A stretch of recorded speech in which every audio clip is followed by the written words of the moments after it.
Hi friends, the next topic is read-only memory. So in previous class we discussed SRAM and DRAM. So both are volatile. So when the power is turned on, data is exist. Okay. Otherwise, if power is not applied, then the entire data is going to be lost. Okay, that is called a volatile. So in SRAM and DRAM both are volatile. Okay, in some situations or in some conditions we required data even though power is turned off. Okay, so for that purpose we have another memory, that is read only memory. So they lost the stored information if power is turned off. Many applications requires non-volatile memory which retains the stored information if power is turned off. Okay, so in some applications, even though the power is not applied, we want that data. Okay, so for example, OS software has to be loaded from the disk to memory. So each and every time power off, we don't install OS, it is not possible. So it is the best example also. Okay, so it requires non-volatile memory. So always we have to store, we need to store OS software into a memory. Okay, so that type of all data, that type of data means if power even though power is not there, okay, the data is not lost. Okay, that all data is stored in non-volatile memory. Okay, so non-volatile memory is used in embedded system also. Okay, since normal operation involves only read of the stored data, that means in previous RAM there is a possibility both read and write operation, but in ROM, here the name itself specifies read only memory. So here whatever the data in the memory, there is a possibility only read. Okay, there is accessibility. Okay,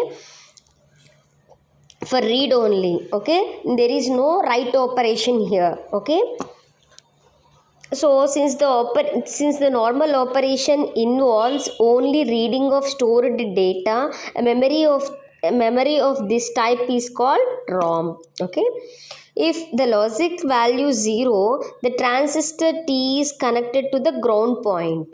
Okay, means it is an ideal state.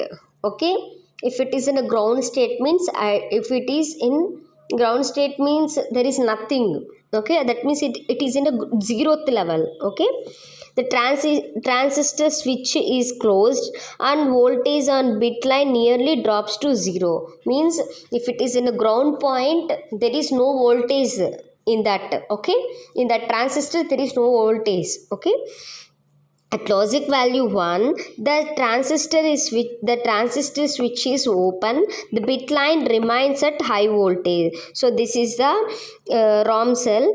Here we have again in the previous RAM also, bit line is there, word line is there, transistor is there. Okay, here additional thing is P. Okay, so to read the state of the cell, the word line is activated. If you want to perform a read operation, then the word line is activated. The sense circuit at the end of the bit line generates the proper output line. With the help of sense circuit, we generate the proper output value. Okay. So generally we have non-volatile memories are 4 types. Okay, the PROM, EPROM, EEPROM, flash memory. Okay, so coming to PROM. Okay, so PROM means programmable RAM. Okay, means PROM allows the data to be loaded by the user. Okay, here in PROM, whatever the data we need to load, that responsibility is taken by the user only. Okay, here means the data is to be loaded by the user only. Okay, programmability is achieved by inserting a fuse at the point P in the ROM cell.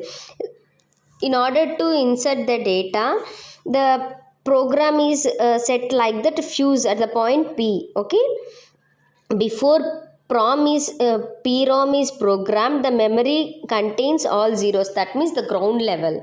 Okay, after while performing PROM, we inserting a fuse at the point P. Okay, next, user can insert one at required location by burning out fuse using high current pulse. If the situation rises like a high current pulse by burning out fuse, okay, then in that situation the user can insert one also. Okay, this process is irreversible. Okay, that means in previous it is a we place a fuse. Okay, if you insert one, it is an irreversible. Okay, so main advantage of PROM is it provides flexibility, it is faster, it is less expensive. Means because here programmed directly by the user, there is no electrical power or whatever it is. Okay, user only store the data or loaded the data, so that's why it is less expensive. Okay, next coming to EPROM, so erasable programmable ROM. So in previous PROM there is no erasable. Okay, erasable possibility is not there. Okay, if you want to store load the data, that possibility exist in PROM only. Okay, but in EPROM there is a possibility to erasable also. Okay, so EPROM allows stored data to be erased and new data to be loaded. Okay, in a cell connection to ground is always made to P and the special transistor is used. So that special transistor has the ability to function as normal transistor. So this special transistor works as normal transistor or disabled transistor, that is always turned off. Okay, so a special transistor works as both normal transistor, and if it is turned off, means if it is disabled condition, it always turned off. Okay, a transistor can be programmed to behave as a permanently open switch by injecting charge into it. Okay, this transistor sometimes behave like as a permanently open switch. Okay, while injecting charging on transistor. Okay, if you charge a transistor, the transistor opens its switch. Okay, erasure request means just now I told here there is a possibility to erasable. So for that purpose, erasure requires dispatching the charge. That means disable the charge. Okay, dispatching, you already know that. So dispatching the charge trapped in the transistor of memory cells. Okay, so this can be done by exposing to chip to ultraviolet light. Okay, means this action, dispatching the charge action, dispatching the charge takes place with the help of exposing the ultraviolet light. Okay, coming to advantages, it provides flexibility during the development phase of digital system. Okay, so it provides data to be loaded during the development phase also. Okay, and coming to, it is capable of retaining the stored information for a long time. Means in EPROM we store the data for a long time. Okay, it's coming to disadvantage. So this chip must be physically removed from the circuit for reprogramming. That means if you want to erase, okay, so physically we have to dispatch. Okay, that means we expose physically ultraviolet light.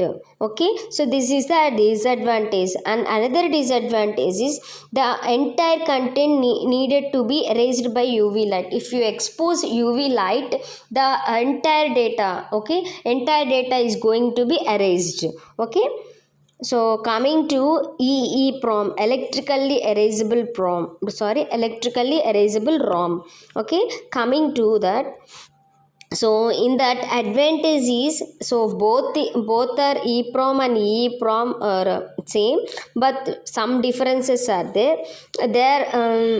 Physically we remove the circuit, okay, but here it can be both programmed and erased electrically. Okay, so both programming and erasing done with the help of electrically only. Next, coming another advantage is it allows the erasing of all cells contents selectively. So whatever the data we need to erase, that particular data only erased. Okay, here select the data possibility is there, but in previous if you expose UV light, the entire data is going to be lost. Okay, entire data is going to be erased, but here select possibility is there. Okay, next another disadvantage is it requires different voltages. Okay, in previous is a common voltage for reprogramming and programming. Okay, but here it requires different voltages for erasing, writing and reading the stored. Okay, so this is the disadvantage. Coming to flash memory, so in EEPROM it is possible to read and write the contents of a single cell. So in EEPROM only single cell. Okay, if you want to read the data or write the data at a time, there is a possibility to get the data in single cell only, but in flash device it is possible to read contents of the single cell and writes entire contents of a block. Okay, so that is the difference of flash device and EEPROM. So prior to writing, the previous contents of the block are erased. So if you want to perform a write operation, whatever the data in the previous, that is going to be erased. Okay, so single flash chips cannot provide sufficient storage capacity for the embedded system. Means single flash chips is not enough. Okay, for embedded system. Okay, if you want to here in embedded system we require lot of storage capacity, so that single flash chips are not enough. Okay, so advantage of this is flash drives have great density which leads to higher capacity and low cost per bit. Okay, another advantage is it requires single power supply voltage and consumes. So see here, in previous EEPROM different voltage levels are there for erasing, for writing, for reading, but here it requires single power supply voltage and consumes less power. Okay, next coming to, there are two methods for implementing large memory. Okay, that is flash cards and flash drives. Okay, coming to flash cards, so one way constructing, generally flash cards are the small cards that contain both sides. One side it contains a prompt and another side it contains the information about the prompt, that is vocabulary. Okay, whatever it is. Okay, such a flash card have standard interface. Okay, the card is simply plugged into a conveniently accessible slot. Okay, so it sorry, if you want to plug, okay, it is very convenient. Okay, with the help of flash cards. Okay, memory size of a card can be 8, 32, 64 MB. Okay, so a minute of music, like flash cards are like your memory cards. Okay, a minute of music can be stored in 1 MB of memory, hence 64 MB flash cards can store an